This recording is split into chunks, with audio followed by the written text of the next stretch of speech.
নবীজি বলেন মান লাকাল আসল সালাসাতা আইয়াম লাম ইউসিবহু আযীমু বালা। মধু এমন একটা জিনিস, খাঁটি মধু, কেউ যদি হাতের তালুতে রেখে প্রতি মাসে 3 বার 3 দিন ভরে জিহ্বা দিয়ে চেটে হাতের তালু থেকে মধু পান করে, কোনো বড় রোগ তাকে টাচ করবে না। কোনো বড় রোগ, কোনো স্ট্রোক, কোনো অ্যাটাক, কোনো প্যারালাইসিস, কোনো করোনা ভাইরাস, হাবিজাবি কোনো জিনিসে তাকে ধরবে না, বড় কোনো রোগ ধরবে না তারে। আপনি মধু বোতল থেকে পান করবেন, দেখবেন একরকম স্বাদ, আর হাতের তালু থেকে নিবেন আরেক রকম হয়ে যায়। এটা রাসায়নিক বিক্রিয়া হয় হাতের তালু।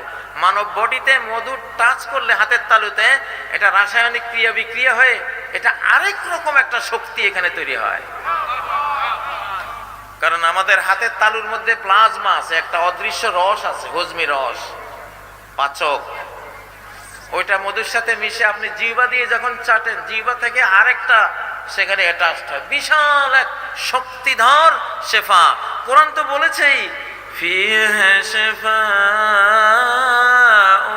লিন্নাস, এই মধুর মধ্যে রয়েছে মানব জাতির শিফা। নবীজি বলেন ইন কানা শিফাউ ফি শাইইন, যদি কোনো জিনিসে রোগ নিরাময় থাকে তাহলে 3টা জিনিসে আছে। ফি সুরতাতে মেহজামিন, কাপিং এর মধ্যে। কাপিং, কাপিং চিনেন? সিঙ্গা লাগানো, আধুনিক সিঙ্গা লাগানোর সিস্টেম এখন আছে, ঢাকায়ও আছে। আমি কাতারে একজন আমাকে ফ্রি সিঙ্গা লাগিয়ে দিয়েছিল, ওরা 500 রিয়াল নেয়, জার্মানি থেকে যন্ত্রপাতি এনেছিল। তো ওই সিঙ্গা লাগাবার পরে আমার শরীরটা যেন অর্ধেক পাতলা হয়ে গেছে। এত বড় শেফা। নবীজি বলেন সৌরতাতে মেহজাম, কাপিং এর মধ্যে শেফা। 2 শরবতে আসল, মধুপানের মধ্যে শেফা। আল্লাহু আকবার।